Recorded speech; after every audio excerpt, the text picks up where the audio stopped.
Hello, જય માતાજી, જય મહાદેવ, હર મહાદેવ. કેમ છો બધા? આઈ હોપ કે તમે બધા મજામાં આવજો છો મારા વાલા. તો મહાદેવ બધાને ખુશ રાખે. હું જાગૃતિ સુરતથી આજના મારા નવા વિડીયોમાં તમારા બધાનું હાર્દિક સ્વાગત કરું છું. અને અત્યારે વાગી ગયા છે સવાર 9 થઈ ગયા, 9:20 થઈ ગઈ છે. તો બધાને ગુડ મોર્નિંગ મારા વાલા. અને સર આમ જો તમે મારા ઘર આમ જો તો હજી ઓસાડ પાથરવાનો છે, નવી બેડશીટ ઓલી જૂની ધોવા કાઢવાની છે.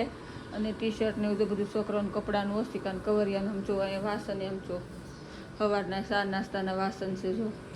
તો કાંઈ નહીં, સારું હાલો ફટાફટ પહેલાં હું કામે સડી જાઉં ને ફટાફટ થોડું ઘણું ઘરનું કામ કરી નાખું. જય માતાજી.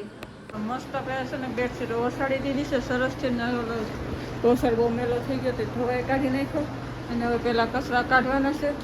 તો સારું હાલો પહેલાં હું ફટાફટ કચરા કાઢી લઉં.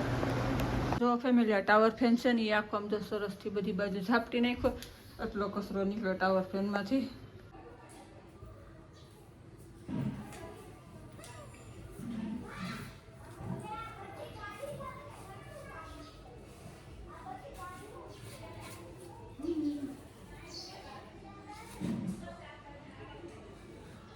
ચાલ ઉપરનો પંખો સાફ કરવાનો છે. ફટાફટ ઉપરનો પંખો સાફ કરી લો. પણ કઈ રીતે કરું ખબર નથી પડતી. હાથ આમતો નથી, હાવડી આંબે તો હાવડી અડે જ પંખો ફરી જાય છે. એક પેલા જુગાડ કરતી આવું. ચાલો આપણે ઘોડીની પાઇપ લઈ લીધી છે. ઘોડે ફૂટલી હતી એની પાઇપ હતી મેં લઈ લીધી છે.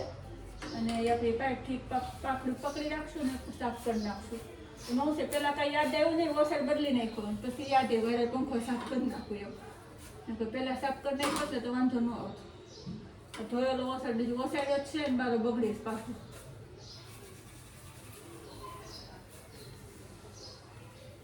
વાંધો નહીં, આવું વસાડમાં ન ખરે એવી રીતે ધીમે ધીમે સાફ કરી નાખું.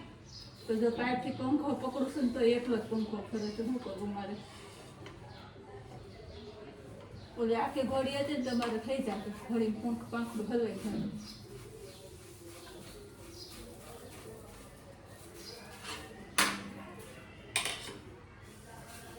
કઈ મારો ફટાફટ તો એક પાંખડું તો થઈ ગયું છે ને. આવી રીતે આખો પંખો સાફ ફટાફટ કરી નાખું.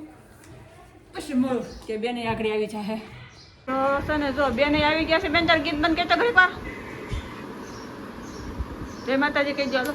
હેલો ગાઈસ, જય માતાજી, જય મહાદેવ. સ્વાગત છે તમારું મારા ઓફિસના વિડીયોમાં. તો છે ને તારે મસ્ત આવી ગઈ છું ઓફિસેથી. જો કેટલા વાગ્યા છે? ખાધો તો ચોકલેટ. હું ખાધું તું ઠીક છે. અને તારા માંગતા હતા ને એ તમને ભાવબેન વાઘેલા મળી ગયા હતા. તો અમે છે ને એને મળીને આવ્યા. જો બોલો, હું એને મળવું કેરદું નહીં કરું છું. પણ મારે મળવા નથી થતું. એકલા મળીને આવે તેમ નથી. કાલે હું ફોન કરું મમ્મીને બોલાવી દઉં એમ. પણ કાંઈ વાંધો નહીં, પછી આપણે પાસે ક્યારેક મળશું. હવે બીજું હું જવાબ આપશે તો કેમ બેન. અને હવે બેનને વાસણ ઉટકવા જવાનું છે. આપણે આખો દિવસ આમ કામમાં ઉઈ ગયા. જાજુ શૂટ નથી કર્યું. જેટલું શૂટ કર્યું છે ને એટલું વિડીયોમાં બતાવીશ ને. હાલો ફટાફટ હવે ચા નાસ્તો કંઈક બનાવીને ચા નાસ્તો કરી લઈએ. આ મીંડળી જો અત્યારે રાતના વાગ્યા છે 2:45. હમણાં હું તમને ઘડિયાળમાં બતાવું. અને આ મીની જો ભાખરી રોટલીને આપ્યું ને અડધું ખાઈ લીધું ને જો ચા દૂધ પીવે છે. સરસ દિયાબત્તી થઈ ગયા છે. અને જો એટલા બધા કપડાં મારે હંકેલવાના છે. દિયાસમી ગયો છે 7:30 ઉપર થઈ ગયું છે. આરસી વાગતી હતી પણ ઘડીક સ્ટોપ કરી છે. બેનને દૂધ લેવા મોકલી છે. દૂધ લઈને આવે પછી રાતનું જમવાનું કંઈક બનાવશું. અને રાત્રે મેં સેવડો બનાવ્યો તો રાતના 1:30 વાગે મારું લાવી પત્યું. પછી મસ્તીનો સેવડો બનાવ્યો. પણ કાલે છે ને સેવડામાં નાખવાની ઓલી ગોળ રીંગ આવે ને ભૂંગળા જેવી લાવતા પૂરી હોય હતી. આજ બેન પાસે મંગાવી છે. તો બેન લાવે પછી આગળ પાછી બનાવી ભેળવવાની છે તળીને.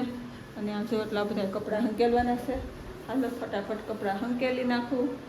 અને ચા નાસ્તો પોતાને કરી લીધો. એ શૂટ કરવાનું કશું રહી જાય. હું થાય ફોનમાં ચાર્જિંગ હોય ને ચાર્જિંગમાં મૂકી દઈએ પછી ઊભું થવાની આળસ એટલે ફોન લેવા જવાની. તો અમુક શૂટ કરવાનું બાકી રહી જાય છે. એવું થાય છે આજે. બેન આવી ગયા દૂધ લઈને. કેમ બેન દૂધ લઈ આવ્યા? હું લાવ્યા બતાવો લો. પૈસા મૂક્યા છે ને મસાની અગરબત્તી. ઓકે મસાજ સેવના પેકેટ ઓકે. સાબુદાણા મારી હાટુ આવી ગયા છે ઓકે. દૂધ કેટલું લાવ્યા બોલો જ ખરા મોટામાંથી? 2 થેલી ઓકે. સટાકા પટાકા હવે છે કાંઈ શું છે? કુંદડી ભૂંગળી જો મમરાની કુંદડી મમરાની નહીં હો સોરી સેવડાની ભૂંગળી છે કારણ હું લાવતા ભૂલી ગઈ પૌવા ને એવું મમરાની થેલી પડી હતી પૌવા લાવી સેવે પડી હતી ને આ મમરી ભૂલી ગઈ રાત્રે સેવડો જ મસ્તીનો બનાવી નાખ્યો હતો અને આ નાખવાનું બાકી રહી ગઈ હતી કાંઈ નહીં હારું હાલ તો હાલો સોનું જો બધું કામ પતાવીને નાસ્તા પાણી કરીને કપડાં હંકેલવા આવી ગયા છીએ મસ્તીના કપડાં હંકેલવા છે બધા એક આયરે ધોઈ નાખ્યો હા બધા યાર થઈ નહીં પણ આજના બાકી છે એ મશીનમાં નાખ્યા છે ધોવાનું બાકી છે આપણે રાત્રે મશીન ચાલુ કરી દઉં કપડાં હંકેલીને કપડાં ગોઠવી દઉં બોલો હવે કાલે કમેન્ટ હતી મેડમ હું તમને ઇન્સ્ટાગ્રામમાં રોજ તમે મેસેજ લખું છું તમે જવાબ નથી આપતા રાજભાઈનો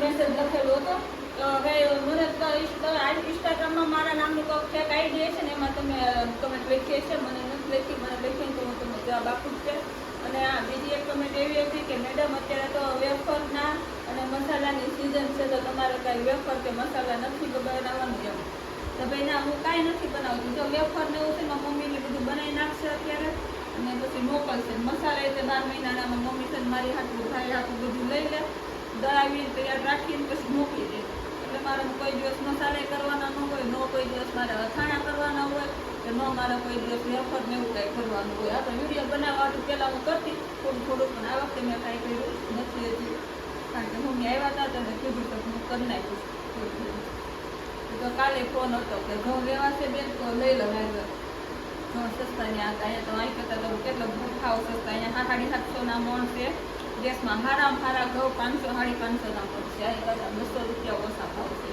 તો મેં 10 મણ મગાવી લીધા છે આવશે ત્યારે તમને બતાવીશ કેમ દે તો બસ આજનો વિડીયો અહીંયા સુધી રાખી દઈએ જય માતાજી જય મહાદેવ હર મહાદેવ તો ખાલી કપડાં હંકેલવાના છે અને પછી રાતનું જમવાનું બનાવશું લાઈક કરશો બસ આજનો આખો દિવસ આવો વયો ગયો તો હારું હાલો આજનો વિડીયો કેવો લાગ્યો છે કમેન્ટમાં કહેજો અને પસંદ આવ્યો તો પ્લીઝ લાઈક કરજો શેર કરજો